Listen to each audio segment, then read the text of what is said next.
અને એમાંય રામાયણની કથા છે ને, એ મારા બહેનોએ ખાસ સાંભળવા જેવી કથા છે. બહેનો, પુરુષ પ્રધાન સમાજ દીકરા અને દીકરીના ભેદભાવોને કારણે આજ સુધી વર્ષોથી સ્ત્રી સમાજને અન્યાય કરતો આવ્યો છે. સાંસારિક જીવનમાં દીકરાનું સુખ ન હોય, માણસ માનતા માને, માણસ પૂજા કરે, માણસ સેવા કરે. એક દીકરીનો જન્મ થાય, બહુ વાંધો ન આવે. બીજી દીકરીનો જન્મ થાય, એનો આનંદ અડધો થઈ જાય.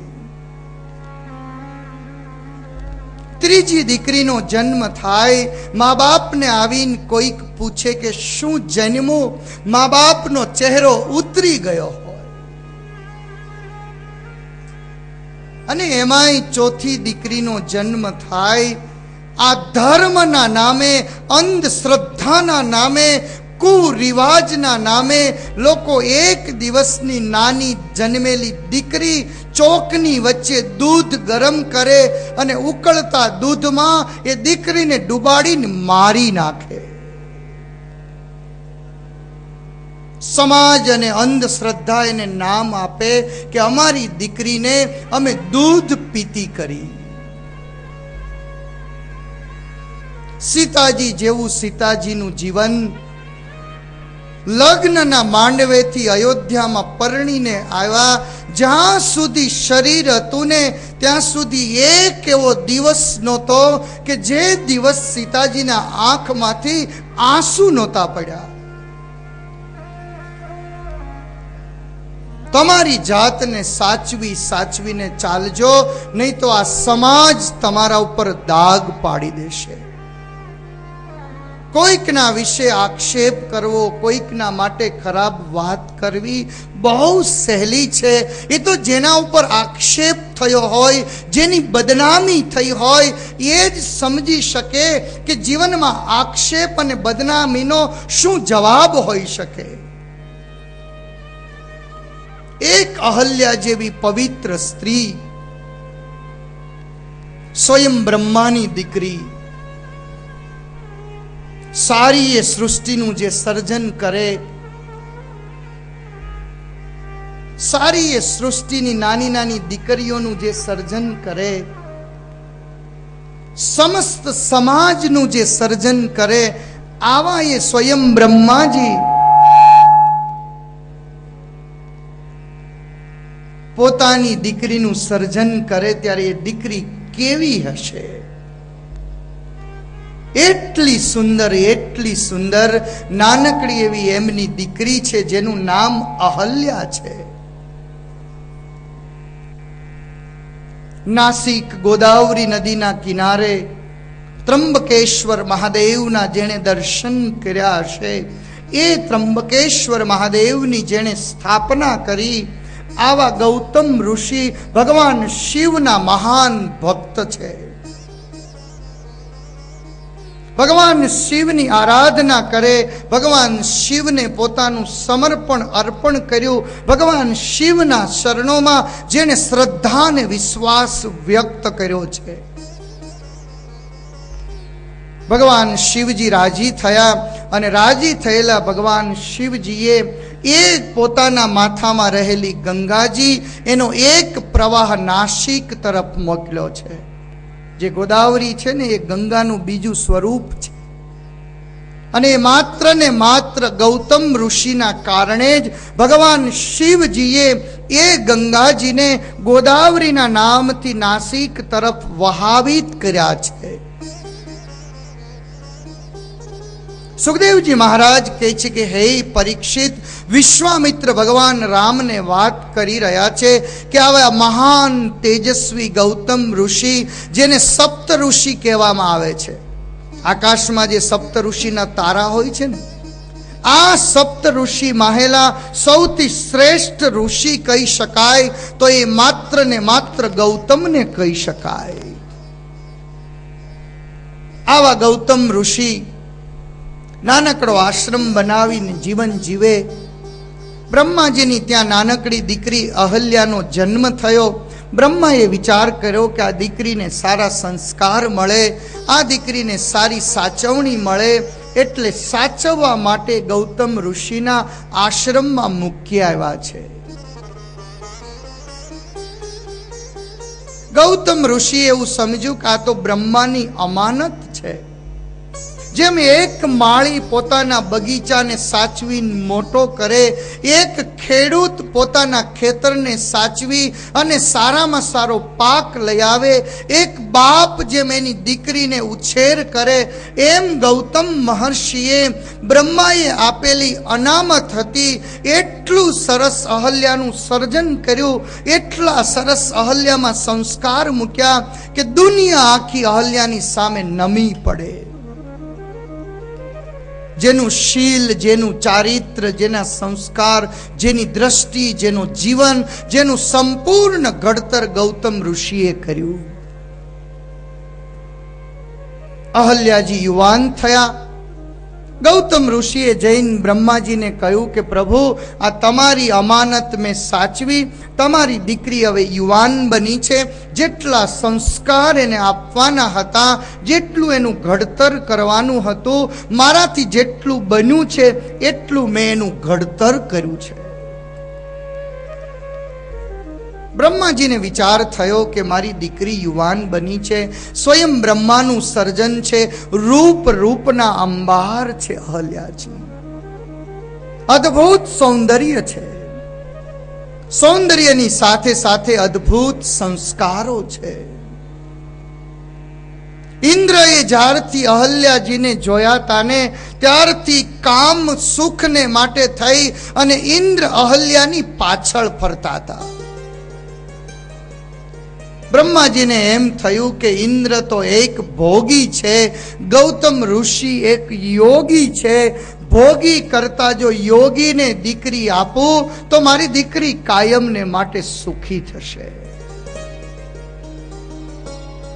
ગૌતમ ઋષિને કહ્યું છે કે ઋષિ, મારી એવી ઈચ્છા છે કે આ મારી દીકરી, એનું કન્યાદાન મારે તમને આપવું છે.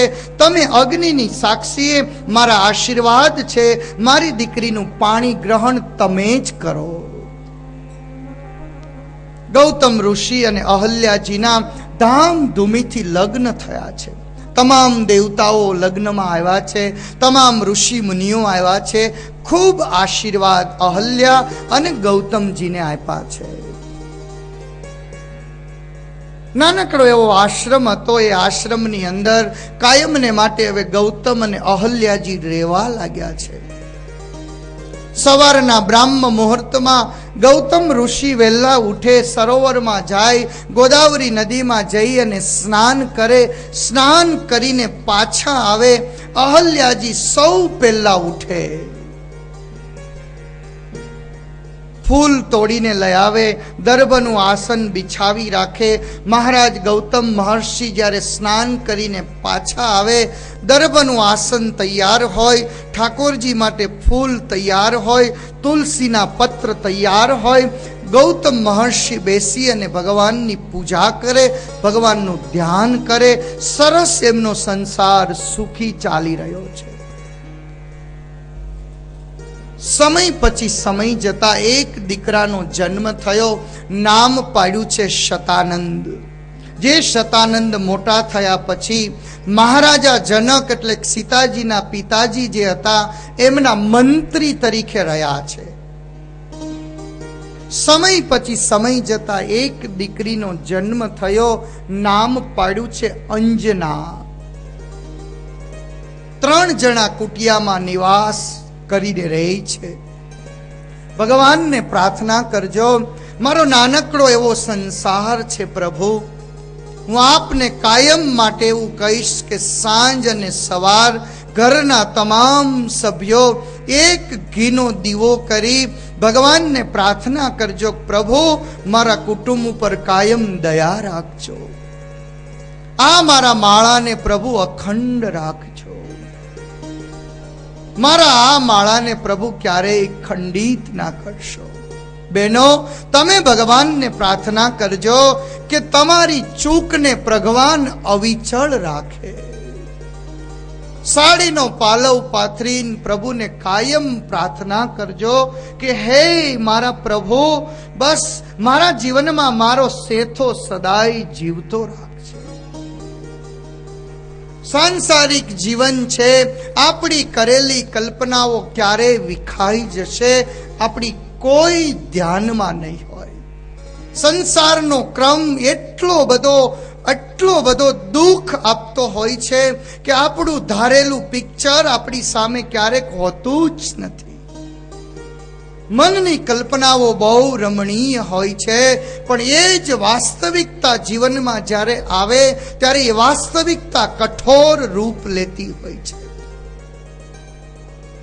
શનિવારનો દિવસ હોય, નાના નાના છોકરાઓ સ્કૂલે જવાના ન હોય, તમારી પત્ની એવું કહે કે આજ તમે વહેલા આવજો, કાયમ તમે બહુ મોડા આવો છો, આજ તમે વહેલા આવજો. આજ આપણે દીકરાઓને લઈને શનિવાર છે ને એટલે થોડુંક સમુદ્ર કિનારે ફરવા જવું છે. કંઈ વાંધો નહીં, હું વહેલો આવીશ. કેટલા વાગે આવશો? 4 વાગે આવી જઈશ. ના ના, પણ તમે આવું કાયમ કહો છો 4 વાગે આવી જઈશ, 4 વાગે આવી જઈશ, પણ તમે 4 વાગે આવતા જ નથી. ના, આજ તો મારું પ્રોમિસ, હું ચોક્કસ 4 વાગે આવી જઈશ. સવારે પતિ ઘરેથી નીકળે, પ્રેમપૂર્વક પત્ની એને જય શ્રી કૃષ્ણ કહી અને વિદાય કરે. વળી દરવાજે જાય, ગાડી ચાલુ કરે ને ત્યાં સુધી એને કહેતી હોય આજ વહેલા આવજો હો, આજ વહેલા આવજો હો. હા હા, ચોક્કસ વહેલો આવીશ. એકબીજા પ્રેમ ભરી એકબીજાની દ્રષ્ટિને જુએ. પુરુષ પોતાના કામ તરફ જાય, છોકરાઓ 10, 10:30 થાય એટલે ઉઠાડે, બેટા આજ તો શનિવાર છે, ચાલો ઉઠો ને. એ છોકરાઓ ઉઠે, નાઈ ધોવે, તૈયાર થાય. તમારા મનમાં એવો સંકલ્પ હોય કે આજ તો સાંજે સમુદ્ર કિનારે ફરવા જવું છે. લાવો, મારા પતિને મોળું દહીં બહુ ભાવે છે ને, થોડુંક દહીં બનાવી નાખું. મેળવણ નાખે, દહીં ઢાંકીને મૂકે. મારા પતિને બહુ સરસ મેથીના થેપલા ભાવે છે, બાજુમાં માર્કેટમાં જાય અને લીલી મેથી લઈ આવે, થોડા ધાણા લઈ આવે, આદુ મરચા લઈ આવે, સરસ મજાના મેથીના થેપલા તૈયાર કરે. અથાણાનો એક ડબ્બો તૈયાર કરે. સૂકી ભાજી બાળકો માટે બનાવે. કંઈક બાળકોને થોડુંક નાનું મોટું ખારું તીખું ખાવું હોય એનો એક ડબ્બો ભરે. ઘડિયાળની સામે નજર કરે, લગભગ 2 વાગવાનો સમય થાય. 2 થી 2:30 મારા પતિને રિસેસ હોય. છોકરાઓને કહે છે કે આજ તો સાંજે આપણે સમુદ્ર કિનારે જવું છે બેટા, એટલે બહુ ન ખાશો, આપણે ત્યાં જઈને મજા કરવાની છે. કાયમનો ક્રમ હોય કે 2 થી 2:30 મારા પતિને રિસેસ હશે એટલે એકાદો મિસકોલ મારે. નવરા હોય ને તો તરત પાછો જવાબ આવે. કોઈ જવાબ ન આવ્યો, વળી પાછો બીજો ફોન માર્યો એટલે સામેથી ફોન આવ્યો કે હું આવું છું 4 વાગે, તું ચિંતા ન કરીશ, અત્યારે હું ઓફિસમાં છું, હવે મને ફોન ના કરીશ, તારે કંઈ કામ હોય તો મને SMS કરજે. ના ના, SMS નહીં કરું, તમને ફોન જ કરીશ કે. એમ કરીને વાત ટૂંકી કરે. છોકરાઓને તૈયાર કરે, છોકરાઓના કપડાઓને તૈયાર કરે. જે કંઈ ઘરમાં નાની મોટી વસ્તુઓ લેવાની હોય એ થાળી, ડીશો, વાટકા, ચાદરો, પાથરવાની તમામ વસ્તુઓ હોય એ બધું જ ભેગું કરી અને મારી ગાડીમાં મૂકવાની તૈયારી કરું. જ્યાં પોતાના ઘરના પગથિયા હોય ને એ પગથિયાની આગળ એક નાનકડી એવી ઓસરી હોય, એ ઓસરીમાં જઈને તમામ વસ્તુ મૂકે. ઘડિયાળમાં 3:30 વાગે, ઘડિયાળમાં 3:45 વાગે અને ઘડિયાળમાં 4 વાગે દરવાજો ખોલીને બેસે, હમણાં આવશે, હમણાં આવશે, હમણાં આવશે. બંને દીકરાઓને તૈયાર કરે. હાલો તમે તૈયાર થાવ જલ્દી. છોકરાઓ તૈયાર થઈ જાય, વળી છોકરાઓને કંઈક તમારે સ્વિમિંગ કરવું છે ને 2 જોડી કપડાં ભેગા લઈ લ્યો. છોકરાઓને સ્વિમિંગના 2 જોડી કપડાઓ લેવરાવે, વળી ઘરમાં જઈને બધું ચેક કરે, વળી પોતાના રૂમમાં જાય. મારા પતિ ઓફિસના કપડાં પહેરીને ગયા છે, લાવો ને આજ હું એના માટે એક બરમુડા ને ટી શર્ટ કાઢું. પોતાને ગમતું ટી શર્ટ અને પોતાને ગમતો બરમુડા કાઢીને બહાર રાખે. આવે એટલે તરત જ નીકળી જવું છે. 4:15 થાય, 4:30 થાય, થોડો બહારથી ગરમ પવન આવતો હોય એટલે છોકરાઓ ઊભા થઈને દરવાજો બંધ કરી દે. છોકરાઓ ટીવી જોતા હોય, આ ઘડીક થાય તો રસોડામાં જાય, ઘડીક થાય તો રૂમમાં જાય, ઘડીક થાય તો બહાર આવે, ઘડીક થાય તો ડ્રોઈંગ રૂમમાં જાય, વળી પોતાનો મોબાઈલ હાથમાં લે. વળી વિચાર આવે કે નહીં, ડ્રાઇવિંગ કરતા હશે ને, ડ્રાઇવિંગ કરતાં કરતાં મોબાઈલ ઉપર વાત કરવાની મેં ના પાડી છે, એટલે પોતે એક મિસ કોલ મારીને મોબાઈલ બાજુમાં મૂકી દે. મેં કાયમ એને કહ્યું છે કે તમારે ગાડી ઊભી રાખીને મને ફોન કરવાનો. 5 મિનિટ થઈ, 10 મિનિટ થઈ, કોઈ જવાબ ન મળ્યો એટલે વળી પાછો એક ફોન કર્યો, કોઈ જવાબ ન મળ્યો. ઘડિયાળની સામે નજર કરે, 4 ના 4:30, 5, 5:30 થવા આવ્યા.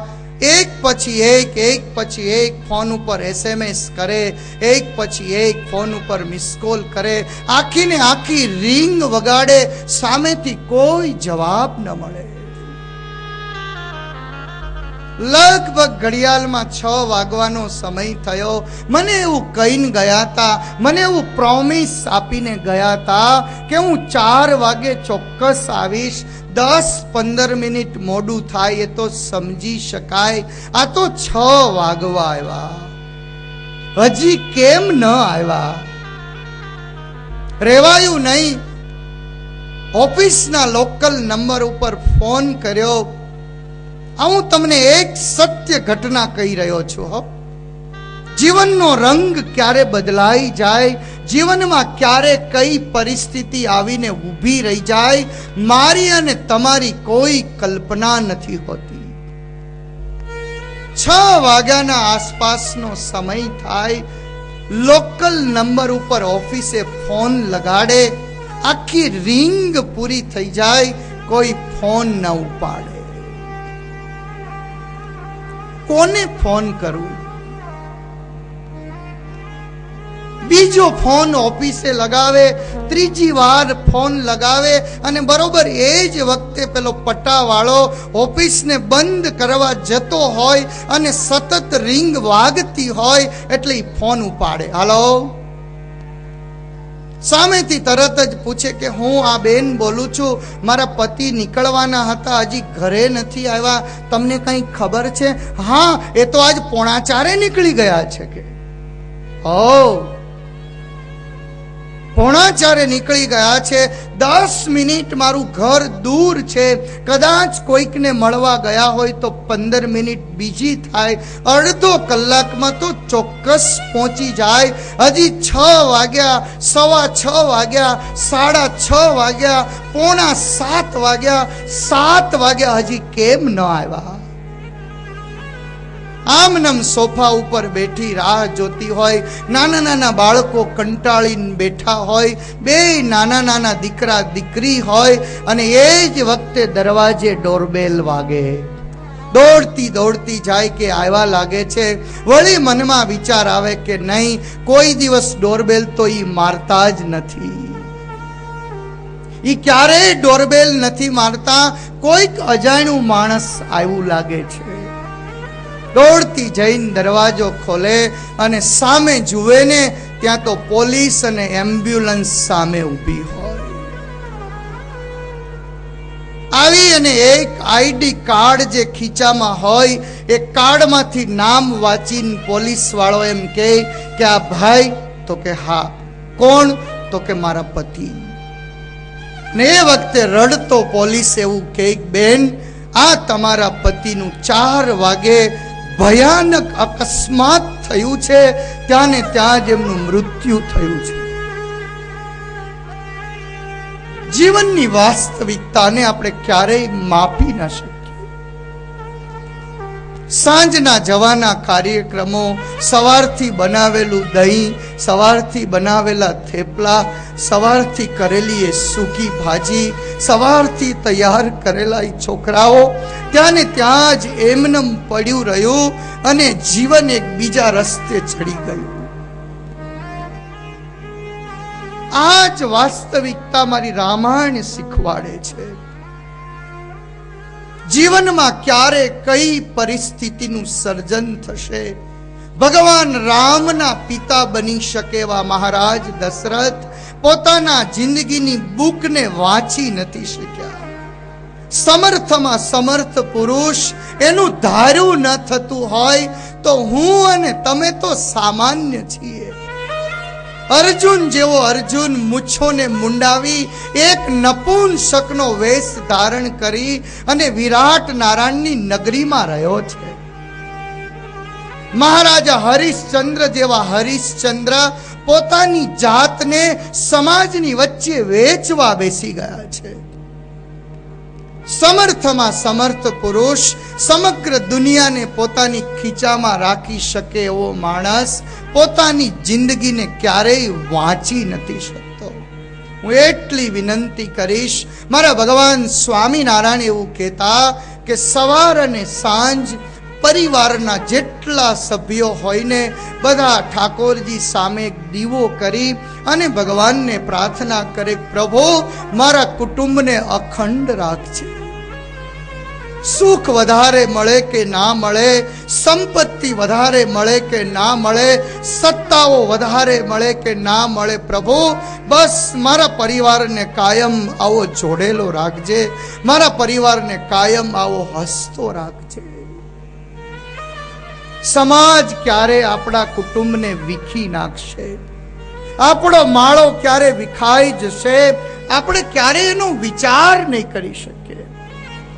ગૌતમ મહર્ષિ જેવા ગૌતમ મહર્ષિ, અહલ્યા જેવી બ્રહ્માની દીકરી, શતાનંદ અને અંજનાને જન્મ આપી શકે આટલી મહાન અને સમર્થ સ્ત્રી, એક દિવસનો સમય રાત્રિના 12 વાગ્યા છે. ઇન્દ્રના મનમાં આજ ખરાબ સંકલ્પ થયો છે. તમારી જાતને તમે સાચવતા હશો, સમાજ તમારા ઉપર દાગ પાડી દેશે. સાવધાન જો નહીં હોઈએ તો સમાજ દાગ પાડી દેશે. ઇન્દ્રના મનમાં ખરાબ વિચાર આવ્યો કે આવી અહલ્યા જેવી રૂપવતી સ્ત્રી જ્યાં સુધી એના ભોગને ભોગવું નહીં ત્યાં સુધી મારું ઇન્દ્ર પદ નકામું છે. કોઈકના ખરાબ વિચારો હોય અને આપણી જિંદગી ધૂળમાં ભળી જાય, આપણી જિંદગી પથ્થર બની જાય. વિશ્વામિત્રજી ભગવાન રામને કહે છે કે રાઘવ, એક દિવસ ઇન્દ્રને એવો વિચાર થયો કે અહલ્યાના ભોગને ભોગવું, ચંદ્રને પોતાનો સાથીદાર બનાવ્યો છે. દરરોજ માટેનો એવો નિયમ હતો કે ગૌતમ મહર્ષિ બ્રહ્મ મુહૂર્તમાં સૂતા હોય, વહેલા 3 વાગે એમની આંખ ખુલી જાય. સૂતા સૂતા પથારીમાં રામ નામનું ભજન કરતા હોય. 3:30 પોણા 4 વાગ્યાનો સમય થાય ને એટલે કુકડો બોલે. કુકડો બોલે એટલે ગૌતમ મહર્ષિ ઊભા થઈ અને પોતાના આશ્રમથી નજીકમાં એક સરોવર હતું, એ સરોવરમાં સ્નાન કરવા માટે જાય. રામાયણમાં વર્ણન એવું લખ્યું છે કે ગૌતમ મહર્ષિ એટલા મહાન હતા, એટલા તેજસ્વી હતા કે એમની સાથે પૃથ્વી, જળ, તેજ, વાયુ, આકાશ બધા એમની સાથે વાતો કરતા. એક ઋષિની એટલી સાધના હતી કે જેમની સાધનાને કારણે પૃથ્વી, જળ, તેજ, વાયુ, આકાશ એમની સાથે વાતો કરતા. પક્ષીઓ વાતો કરતા, વૃક્ષો વાતો કરતા, નદીઓ બી વાતો કરતી, પર્વતો વાતો કરતી. આવા મહાન ગૌતમ મહર્ષિ એક દિવસના સમયમાં દરરોજનો નિયમ કે 3 વાગે ઉઠે, મનોમન ભગવાનનું સ્મરણ કરે, 3:45 વાગે કુકડો બોલે એટલે ઊભા થઈ અને નાવા માટે નીકળે. નાઈ ધોઈ સંધ્યા કરીને પાછા આવે. એ દરમિયાન અહીંયા આશ્રમમાં જ અહલ્યાજી નાઈ ધોઈ અને પૂજાની તમામ તૈયારી કરી હોય. એક ગોજારી રાત્રિના દિવસે ચંદ્રના સાથને લઈ મધ્યરાત્રિના 12 વાગે ઇન્દ્રના વિચારો બગડ્યા. એણે ચંદ્રને કુકડો બનાવ્યો. ચંદ્રને કહ્યું કે ચંદ્ર તું અવાજ કર. ગૌતમ રહર્ષિ સૂતા છે. દરરોજનો ક્રમ તો 3 વાગે ઉઠવું, 4 વાગે ઊભા થવું. આજ બરોબર રાત્રિ મધ્યરાત્રિ થઈ છે. મધ્યરાત્રિના સમયે કુકડો બોલ્યો છે. અચાનક ગૌતમ મહર્ષિની ઊંઘ ઉડી ગઈ છે. આજ ખબર જ ના પડી કુકડો બોલી ગયો. બીજી વાર કુકડો બોલ્યો. ગૌતમ મહર્ષિને થયું કે આજ ખબર નહીં, બહુ ઊંઘ આવી ગઈ. ઝડપથી પોતાના વસ્ત્રો લીધા, પોતાનું કમંડળું લીધું, આ બધી જ વસ્તુઓ લઈ અને ગૌતમ મહર્ષિ આવ્યા છે સરોવરના કિનારે. આ બાજુ ઇન્દ્રએ વિચાર કર્યો કે હવે મારે અહલ્યા પાસે જવું છે. પતિવ્રતા અહલ્યા સ્ત્રી છે, પતિવ્રતા છે, જેણે કોઈ દિવસ પોતાના પતિ સિવાય બીજા કોઈનો મનથી, વાણીથી, શરીરથી વિચાર નથી કર્યો. આવા મહાન પવિત્ર એ પતિવ્રતા છે, જેને એક દેવનું પદ આપી શકાય, જેને એક પરમાત્માનું પદ આપી શકાય, જેને એક માતાજીનું પદ આપી શકાય. આવી પતિવ્રતા અહલ્યાજી એ પોતાની કુટિયામાં સૂતા છે. ઇન્દ્રએ વિચાર કર્યો કે અહલ્યાને મેળવવા માટે હું ઇન્દ્ર તરીકે જો જઈશ તો મને શાપ આપીને બાળી નાખશે. એક કામ કરું, ગૌતમનો વેશ લઈ લઉં. દેવતાઓને જેવો વેશ લેવો હોય ને એવો વેશ લઈ શકે. પોતે ઇન્દ્રમાંથી ગૌતમ જેવો વેશ લીધો છે, સફેદ દાઢી કરી છે. ગૌતમના વેશમાં ઇન્દ્રએ પ્રવેશ કર્યો છે. ધીમે રહી અને જે કુટિયામાં અહલ્યાજી સૂતા છે એના દરવાજાને ખોલ્યો છે, અંદર પ્રવેશ કર્યો છે. મધ્યરાત્રિનો સમય છે. અહલ્યાજીને જેવો પેલો દરવાજો ખુલ્યો એટલે આંખ ખુલી છે, પડખું સેજ ફેરવું છે. અંદર આત્મામાંથી અવાજ આવ્યો છે કે માનો કે ન માનો, આ ગૌતમનો અવાજ નથી, આ ગૌતમના પગરવ નથી. પોતાના દર્ભના આસન ઉપરથી અહલ્યાજી બેઠા થઈ ગયા છે, ઊભા થઈ ગયા છે. આછું અંજવાળું હતું, આછું અંજવાળું હતું. એ અંજવાળાની અંદર પોતે જોવાનો પ્રયત્ન કર્યો તો ગૌતમ જેવું જ શરીર દેખાયું. ઇન્દ્રને ઉતાવળ હતી, ઇન્દ્રને ભય હતો કે હમણાં જ ગૌતમ મહર્ષિ સ્નાન કરીને આવી જશે અને જો ખબર પડી જશે તો મારો વારો પાડી દેશે. ઉતાવળમાં ભયમાં ઇન્દ્રએ ગૌતમના વેશમાં અહલ્યાજીનો હાથ પકડવાનો પ્રયત્ન કર્યો. જ્યાં એના શરીરનો સ્પર્શ કર્યો એ જ વખતે અહલ્યાજી માપી ગયા. માનો કે ન માનો, આ કોઈ દિવસ ગૌતમ હોય જ ના શકે. બરોબર એ જ વખતે ગૌતમ મહર્ષિ સરોવરના કિનારે સ્નાન કરવા માટે પહોંચ્યા. જ્યાં પાણીનો સ્પર્શ કરવા જઈને સ્વયં ગોદાવરી દેવીએ કહ્યું છે કે મહારાજ, મહર્ષિ આજ કેમ વહેલા આવ્યા છો?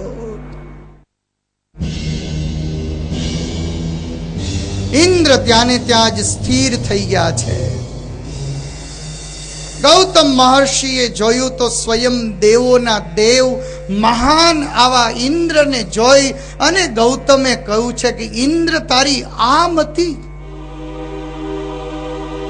આટલા ઉચ્ચ સ્થાને પહોંચ્યા પછી, સમગ્ર દેવતાઓના રાજા થયા પછી તારા આટલા હલકટ અને નીચ વિચારો? ઊંચ નિવાસ નીચ કર તુતી, ઊંચ નિવાસ નીચ કર તુતી.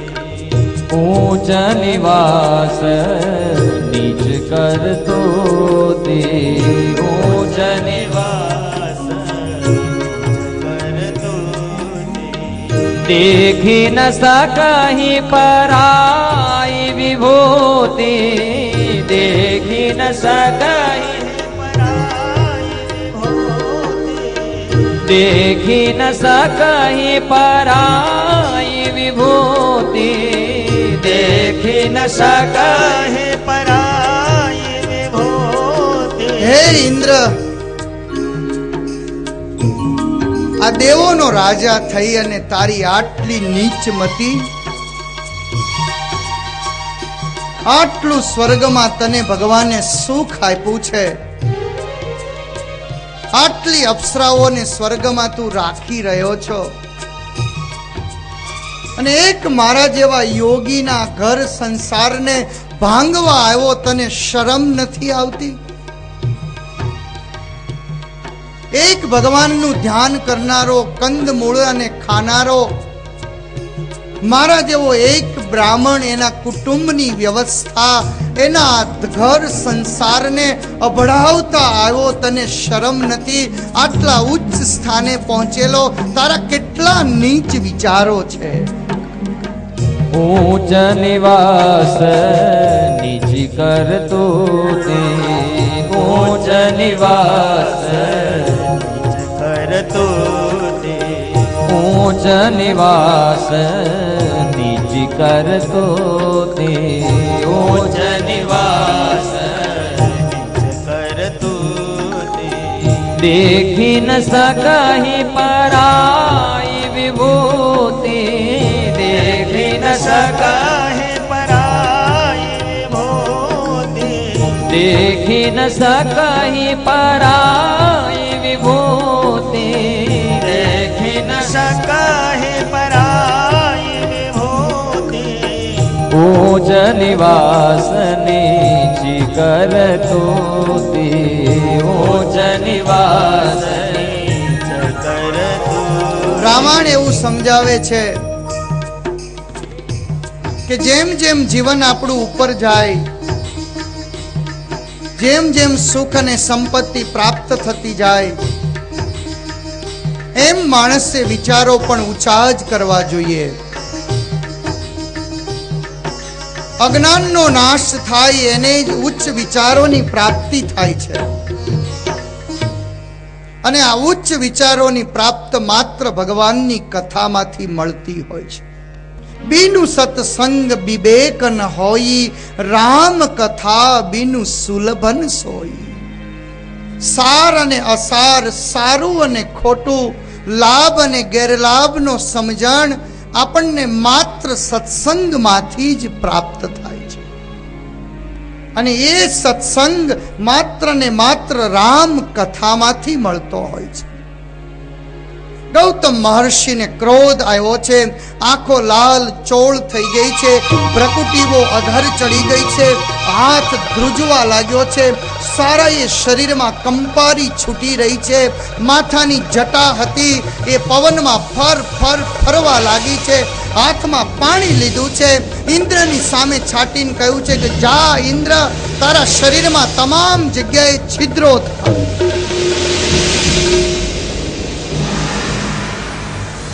અને જ્યારે આ દ્રશ્ય થઈ રહ્યું છે, આ સર્જાઈ રહ્યું છે, આ કોલાહલ થઈ રહ્યો છે, બાજુની કુટિયામાં સૂતેલી અંજના બી જાગી છે.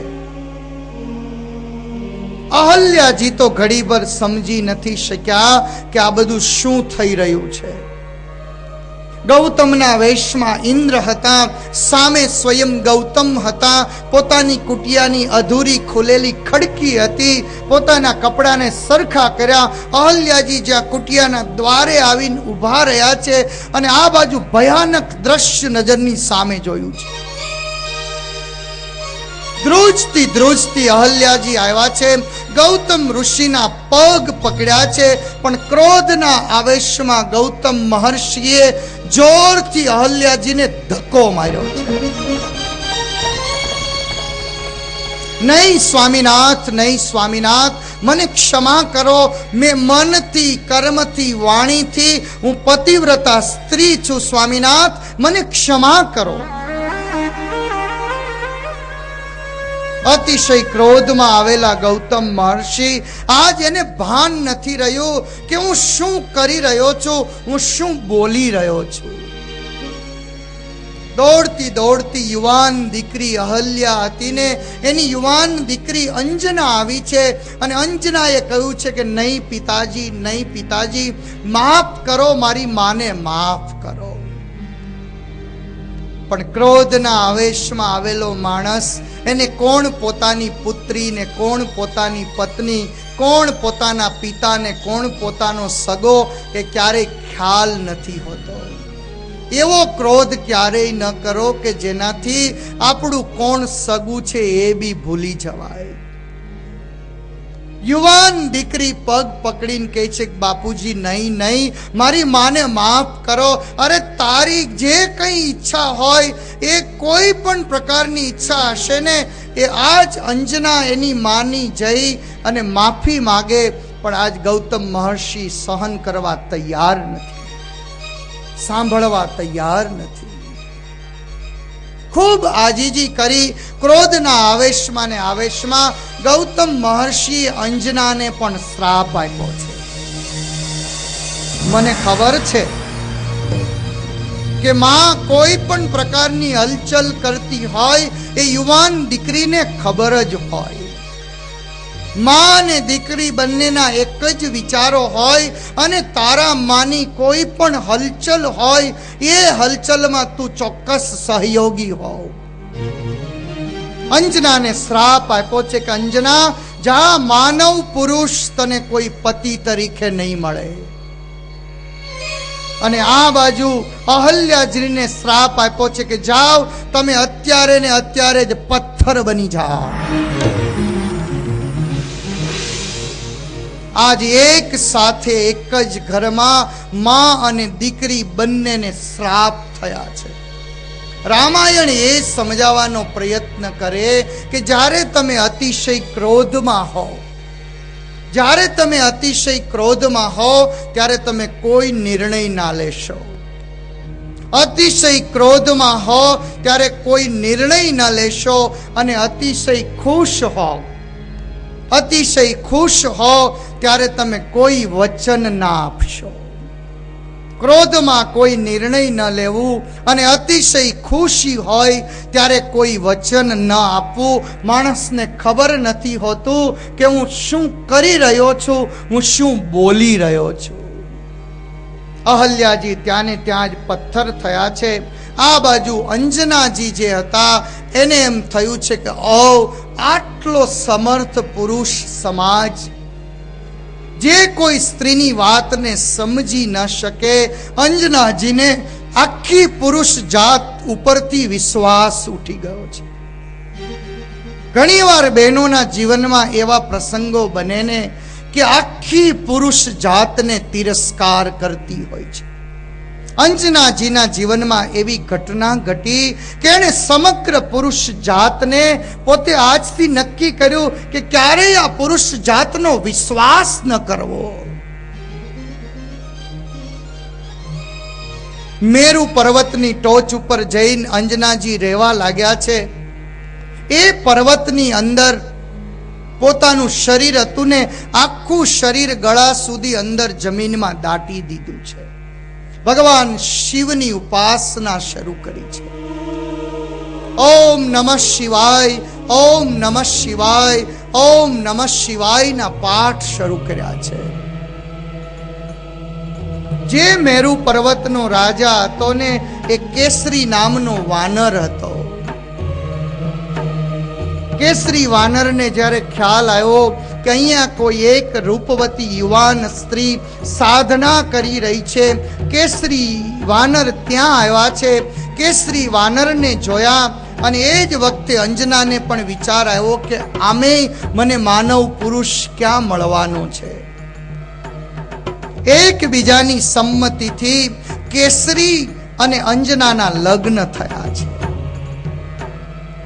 કેસરીની રજા લઈ ભગવાન શિવને પ્રસન્ન કરવા માટે ફરી સાધના શરૂ કરી છે. ઓમ નમઃ શિવાય, ઓમ નમઃ શિવાય. હે ભગવાન શિવ, તમારા જેવો જ્ઞાની, તમારા જેવો પ્રતાપી, તમારા જેવો બુદ્ધિશાળી મને એક દીકરો પ્રભુ આપો. સમગ્ર જગતને પાવન કરી શકે, સમગ્ર જગતમાં પોતાના બુદ્ધિથી, પોતાના જ્ઞાનથી, પોતાના બળથી સમગ્ર જગતને પાવન કરી શકે.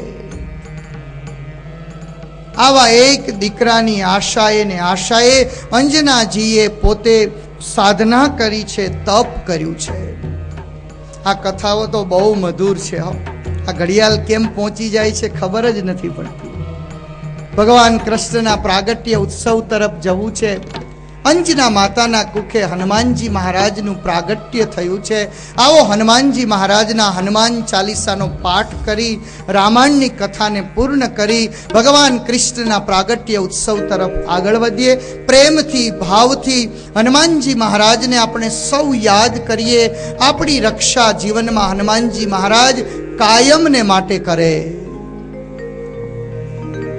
શ્રી ગુરુ ચરણ સરોજ રજ નિજ મનો મુકુર સુરા બરનઉ રઘુબર વિમલ જસુ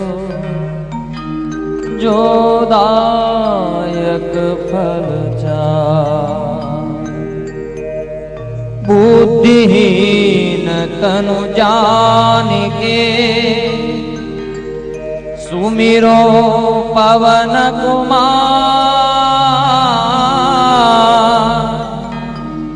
बल बुद्धि विद्या देहु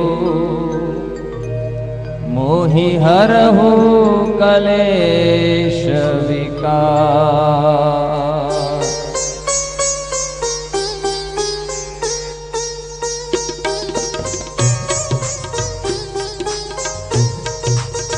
जय हनुमान ज्ञान गुण सागर जय कपीश तिहु लोक उजागर. आइए सब. रामदूत अतुलित बल धामा अंजनी पुत्र पवन सुत नामा महावीर विक्रम बजरंगी कुमति निवार सुमति के संगी कंचन वरण विराज सुवेशा कानन कुंडल कुंजित केसा हाथ वज्र अरुध्वजा विराजे कांधे मूंज जनेऊ साजे शंकर सुवन केसरी नंदन तेज प्रताप महाजगवंदन.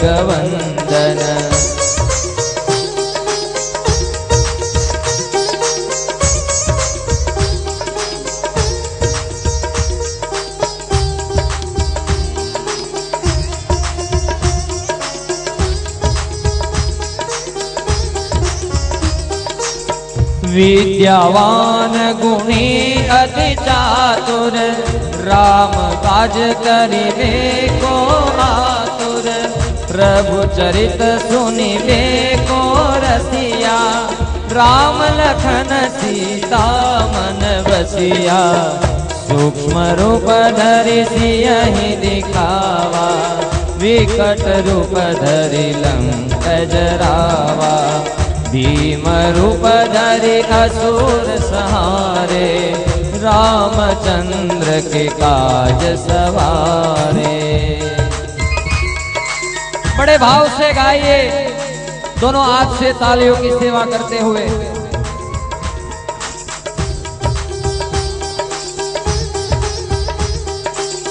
આપણે બધા ભગવાનની જય જયકાર કરીએ ને, એમાં કદાચ નો બોલીએ ને તો ચાલે. આ હનુમાનજી એવા છે કે એનું નામ ન લઈએ ને તો રાતે ગદા લઈને સપનામાં આવે, ગદા મારે, હાડકા ભાંગી નાખે.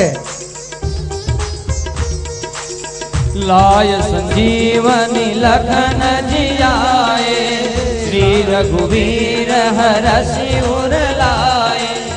रघुपति कीन्ही बहुत बड़ाई, तुम मम प्रिय भरत ही समभाई। सहस्रवदन तुमरो जस गावे, अस कहि श्रीपति कंठ लगावे। सनकादिक ब्रह्मादि मुनीसा, नारद सारद सहित अहिसा। यम कुबेर दिगपाल जहाते, कवि कोविद कहि सके कहाते। तुम उपकार सुग्रीव ही कीना, राम मिलाय राजपद दीना। तुमरो मंत्र विभीषण माना, लंकेश्वर भय सब जग जाना। जुग सहस्र योजन पर भानु, लील्यो ताहि मधुर फल जानो।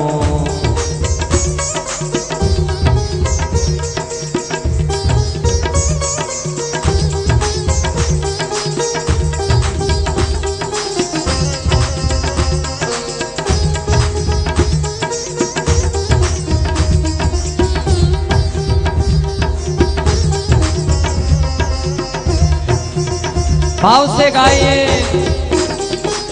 प्रभु मुद्रिका मिली मुख माही, जलधि लांघि गए अचरज नाही।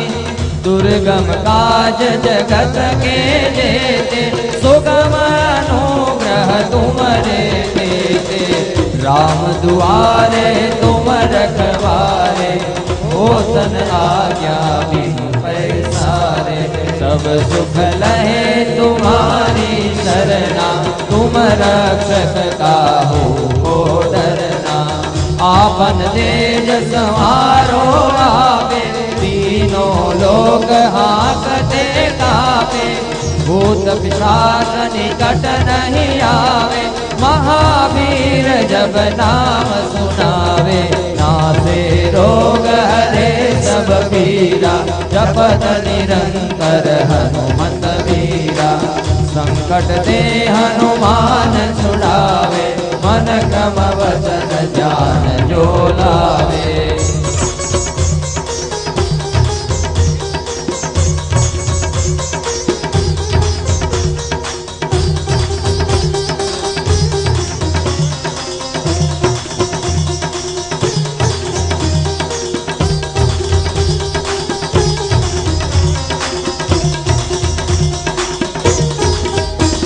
सब पर राम तपस्वी राजा, तिनके काज सकल तुम साजा।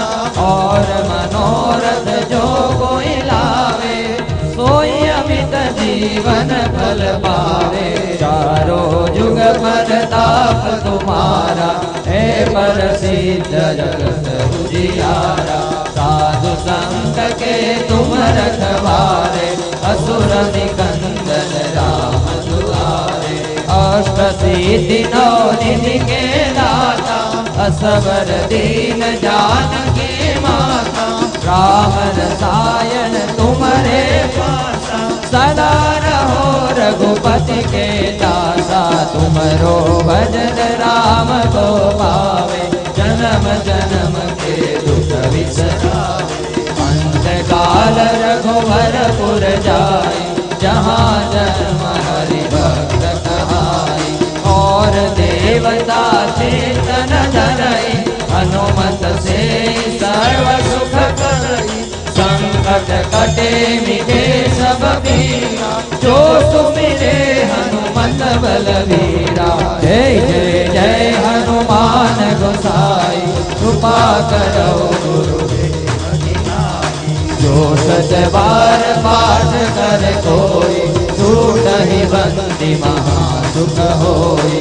जो यह पढ़े हनुमान चालीसा, सिद्धि साखी गौरीसा। तुलसीदास सदा हरि तेरा, कीजे नाथ हृदय मह डेरा। कीजे नाथ હૃદય મહડેરા પવન તનય સંકટ હરણ મંગલ મૂર્તિ રો રામ લખન સીતા સહિત હૃદય બસહો સુરભો.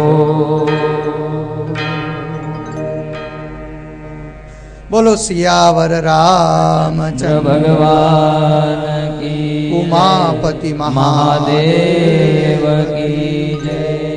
પવન સુત હનુમાન કી જય. સુખદેવજી મહારાજે પરીક્ષિત રાજાને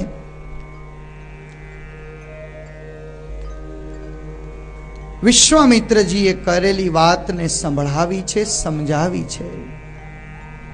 પ્રભુ રામ અને લક્ષ્મણજીને સાથે લઈ વિશ્વામિત્રજી મિથિલા પધાર્યા છે. મહારાજા જનકની ત્યાં સીતાના સ્વયંવરમાં ધનુષ્ય યજ્ઞમાં પ્રભુએ હાજરી આપી છે. કોઈથી એ ધનુષ્ય તૂટ્યું નથી. પ્રભુ રામજીએ ધનુષ્યને તોડ્યું છે. રામ અને સીતાના લગ્ન થયા છે. લક્ષ્મણ અને ઉર્મિલાના લગ્ન થયા છે. ભરત અને શ્રુત કીર્તિના ભરત અને માંડવીના લગ્ન થયા છે. શત્રુઘ્ન અને શ્રુત કીર્તિના લગ્ન થયા છે. 4 લક્ષ્મી નારાયણ દેવની સ્થાપના થઈ છે અયોધ્યામાં. એક દિવસનો સમય મહારાજ દશરથના મુગટને પહેરતી વખતે એકાદ સફેદ વાળના દર્શન થયા છે. હવે હું વૃદ્ધ થયો છું. આ ગાદી રામને સોંપવી છે.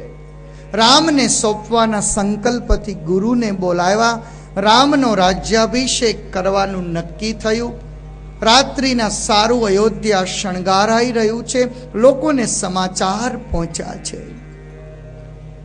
રાત્રિના સમયમાં મંથરાના યોગને કારણે કઈ કઈ માતાના વિચારો બદલાયા છે.